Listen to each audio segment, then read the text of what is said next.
여러분, 우리가 검색 엔진으로 너무나 잘 아는 기업이죠. 바로 네이버.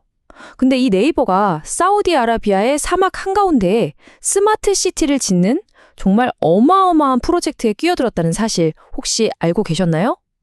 오늘은 바로 그 놀라운 이야기에 대해 한번 자세히 파헤쳐 보겠습니다. 자, 바로 이 질문에서부터 시작해보죠. 아니, 검색 엔진 만들던 회사가 어떻게 도시를, 그것도 그냥 도시가 아니라 최첨단 스마트 시티를 짓게 된 걸까요?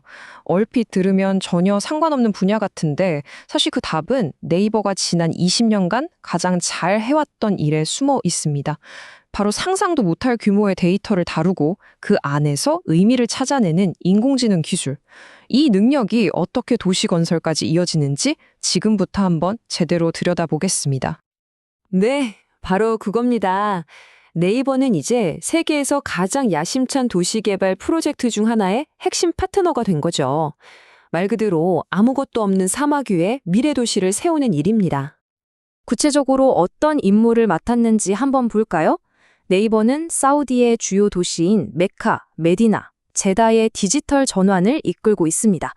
여기에 수십 년간 갈고 닦은 팀 네이버의 핵심 기술, 그러니까 디지털 트윈, AI, 로보틱스 기술이 전부 투입되는데요. 더 놀라운 건 뭔지 아세요? 바로 올해 6월 기준으로 이 도시들의 디지털 플랫폼 구축이 이미 끝났다는 겁니다. 속도가 정말 대단하죠. 그럼 이 거대한 프로젝트의 기반이 되는 핵심 기술은 뭘까요? 바로 디지털 트윈이라는 개념입니다. 도시를 실제로 짓기 전에 가상의 세계에 먼저 똑같은 도시를 한번 만들어 보는 거죠. 뭐랄까, 일종의 디지털 청사진이라고 할 수 있겠네요. 디지털 트윈 말이 조금 어려울 수 있는데요. 이 슬라이드를 보시면 바로 이해가 될 겁니다. 그냥 도시 크기의 거대한 비행 시뮬레이터라고 한번 생각해 보세요. 실제 도시에서라면 너무 위험해서 해볼 수 없는 여러 가지 실험들 있잖아요. 예를 들어 새로운 교통 시스템을 도입한다거나 재난 상황에 어떻게 대응할지 같은 것들을 이 가상 도시에서는 얼마든지 안전하게 시뮬레이션해 볼 수 있는 거죠. 그렇다면 네이버가 만든 이 디지털 도시의 규모는 과연 얼마나 될까요? 무려 6,800제곱킬로미터입니다. 이 숫자가 솔직히 얼마나 큰 건지 감이 잘 안 오실 수도 있어요. 그래서 이 차트를 준비했습니다. 이걸 보시면 느낌이 확 올 겁니다. 네이버가 디지털로 복제한 이 지역의 면적이 서울 전체 면적의 무려 11배가 넘는 크기입니다. 와, 정말 스케일이 어마어마하죠? 자, 이 슬라이드를 보면 이 기술이 왜 그렇게 중요한지 바로 알 수 있습니다. 이 디지털 트윈이 실제로 어떤 강력한 힘을 발휘하는지 보여주거든요.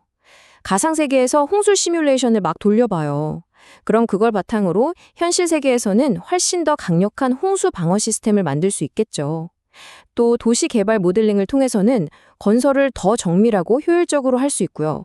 새로운 정책을 시행하기 전에 그 결과를 미리 테스트해서 데이터에 기반한 최고의 결정을 내릴 수도 있게 되는 겁니다. 디지털 트윈이 도시의 청사진이었다면 이제는 도시의 두뇌 역할을 하는 기술을 만나볼 차례입니다. 바로 인공지능, AI죠. 우리가 검색할 때 다음 단어를 예측해주던 바로 그 AI 기술이 어떻게 도시 전체의 중추신경망처럼 작동하는지 한번 알아보겠습니다. 과정은 이렇습니다. 먼저 도시 곳곳에 깔린 센서들이 교통량이나 에너지 사용량 같은 실시간 데이터를 계속 수집해요. 그럼 AI 두뇌가 이 데이터를 쫙 분석해서 패턴을 읽고 미래를 예측하는 거죠. 예를 들어, 이대로 가면 30분 뒤에 저 사거리는 꽉 막히겠는데? 하는 식으로요. 사실 이건 우리가 다음에 뭘 검색할지 AI가 예측하는 것과 원리는 똑같아요. 대상이 도시 전체로 커졌을 뿐이죠. 그럼 도시 계획가들은 디지털 트윈 안에서 여러 해결책을 시뮬레이션 해보고 그중에서 가장 효과적인 방법을 찾아서 실제 도시에 바로 적용하는 겁니다.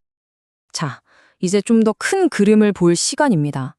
이 프로젝트는 단순히 도시 하나를 짓는 걸 넘어서 네이버라는 기업의 정체성 자체가 어떻게 진화하고 있는지를 보여주는 아주 중요한 사건입니다.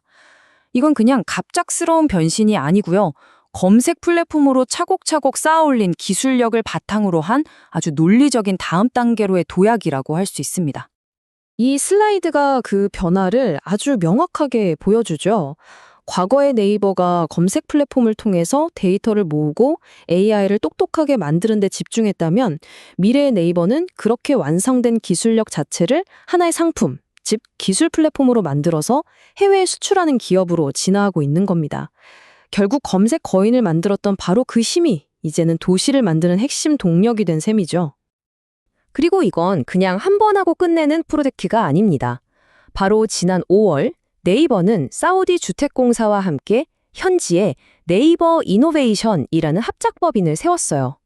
이건 일회성 계약을 넘어서 중동 시장에 아예 깊숙이 뿌리를 내리겠다는 장기적인 전략을 보여주는 겁니다.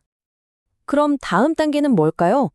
네이버는 디지털 트윈에서 멈추지 않고 로보틱스와 AI 분야로 더 확장할 준비를 하고 있습니다. 빌딩이나 도시 인프라를 관리할 로봇 시스템 ARC를 공급하고요. 심지어 중동 문화와 아랍어에 특화된 자체 거대 언어 모델 LLM까지 개발해서 현지 맞춤형 AI 시장을 선점하겠다는 아주 큰 그림을 그리고 있습니다. 그래서 오늘 이야기의 핵심은 바로 이겁니다. 이 한 문장이 모든 걸 요약해주죠. 네이버는 이번 사우디 프로젝트를 통해서 자신들이 더 이상 단순한 검색 플랫폼 기업이 아니라 첨단 기술 전체를 패키지로 수출하는 강력한 기술 플랫폼 기업으로 완벽하게 변신했음을 스스로 증명해낸 겁니다. 오늘 이 분석을 마무리하면서 마지막으로 질문 하나를 던져보고 싶습니다. 만약에 서울, 뉴욕, 런던, 전 세계 모든 도시가 자신만의 디지털 트윈을 갖게 되는 미래가 온다면 과연 우리는 무엇을 이룰 수 있을까요? 어쩌면 우리는 지금 도시가 가진 수많은 문제들을 해결할 새로운 시대가 열리는 그 시작점을 목격하고 있는지도 모릅니다.